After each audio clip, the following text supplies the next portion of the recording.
Tema: polígonos regulares y el círculo. Copia en el cuaderno los elementos de un polígono y la clasificación de un polígono según el número de lados. Los elementos del polígono son el vértice, el lado, diagonales, ángulos interiores y ángulo exterior. La clasificación de los polígonos según el número de lados es el triángulo cuando hay 3 lados, cuadrado cuando hay 4, pentágono cuando hay 5, hexágono cuando hay 6 y en ese orden el heptágono, octágono, eneágono, decágono, undecágono y dodecágono para los polígonos que tienen 12 lados. El ejemplo 1.1 nos dice que se presentan los siguientes polígonos y vamos a completar la tabla.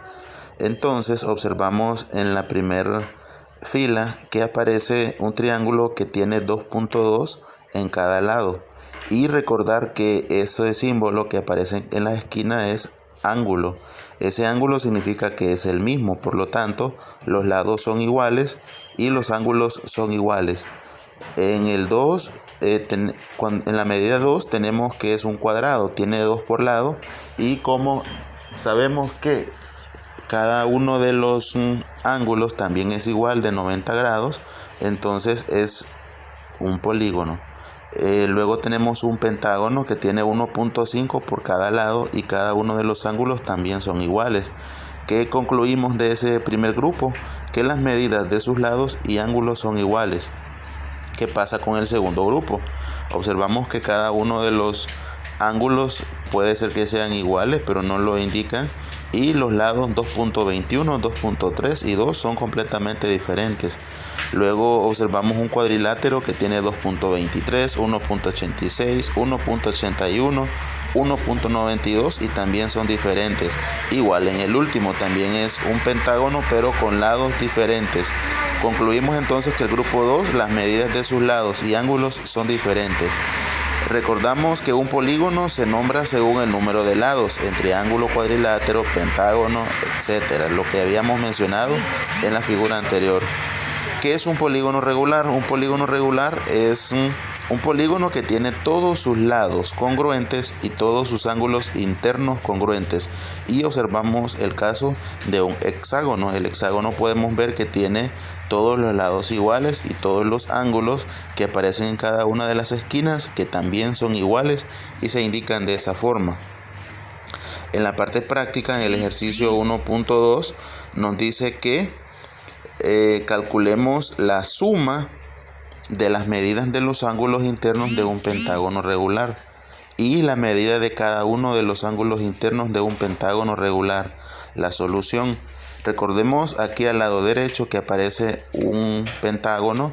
Si nosotros trazamos desde un vértice a otro vértice diferente, podemos observar que se forman 3 triángulos.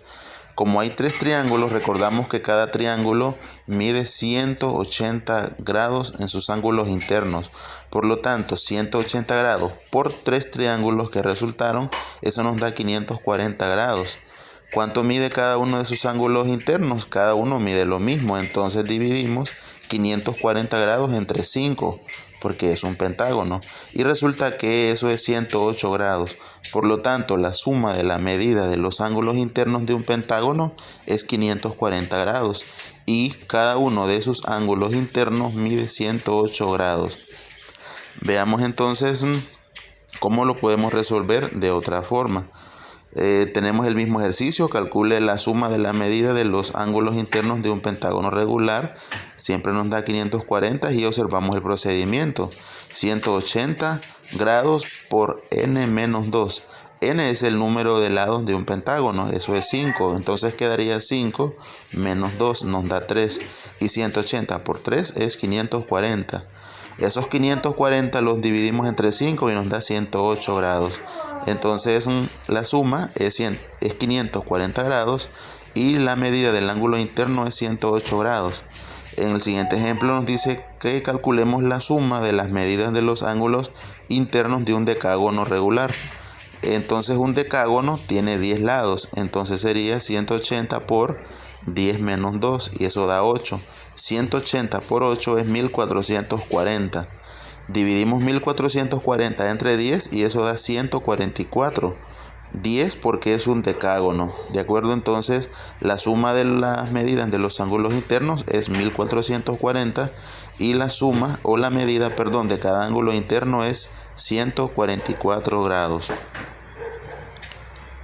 Luego tenemos cuál es la diferencia entre un círculo y una circunferencia. Entonces este es contenido teórico, todo esto lo van a escribir. Nos dice que la circunferencia es el conjunto de puntos en un plano que está a la misma distancia de un punto llamado centro. Y un círculo es la unión de la circunferencia y su interior. Un círculo se nombra normalmente por su centro, es decir, si el centro de un círculo es el punto O, se le llama círculo O. Aprenderemos entonces los elementos del círculo. El radio de un círculo es el segmento que une el centro con algún punto de la circunferencia y lo podemos observar en la imagen. También están los ángulos centrales, los arcos, y los árculos se clasifican en arco menor cuando tiene si su valor o su medida es menos que la semicircunferencia. También está la semicircunferencia cuando es la mitad de la circunferencia y un arco mayor cuando es mayor que la semicircunferencia. También aparece el concepto de una cuerda y también el concepto de diámetro. Recordemos entonces que un radio es la mitad de un diámetro, o un diámetro equivale a 2 radios. También vamos a recordar que es el círculo circunscrito. Se llama círculo circunscrito cuando el círculo que pasa por los vértices de un polígono regular, y lo podemos observar. Se llama de esa forma cuando nosotros tenemos el círculo afuera del polígono, de esa forma, así como está en la imagen. Y también podemos observar las partes o elementos de un polígono, en ese caso de un pentágono regular. Esta es la actividad extra clase, son 4 incisos. En el primero nos dice que diga cuáles de los siguientes son polígonos regulares. ¿Cuál es un polígono regular? ¿Será acaso el inciso A? ¿Serán todos sus lados iguales y ángulos iguales? Entonces, si son iguales todos sus lados y todos sus ángulos, entonces son regulares. Si tienen algunos que no son iguales, entonces no puede ser polígono regular. El ejemplo 1.1, ¿verdad? Los van a dibujar y lo van a resolver. A cada lado le escriben si es polígono o no es polígono regular. En el ejercicio 1.2 es como el ejemplo 1.2. Pueden hacerlo utilizando los polígonos y haciendo los triángulos o haciendo la fórmula. En el ejemplo 1.3 es completar la tabla. Van a tener que resolver uno por uno y completar la tabla, así como está el 5, que es el pentágono, como el ejemplo que hicimos anteriormente. Y en el ejercicio 2.1 nos dice que identifiquemos las siguientes figuras. ¿Qué elementos del círculo representan? Entonces, en el inciso A, ¿qué representa desde A hasta B? Eso que se indica ahí en color azul o negro. En el inciso B, ¿qué representa desde A hasta B? En esa forma. Entonces vamos a tener que observar los elementos del círculo y luego indicar qué nombre tienen. Eso es todo.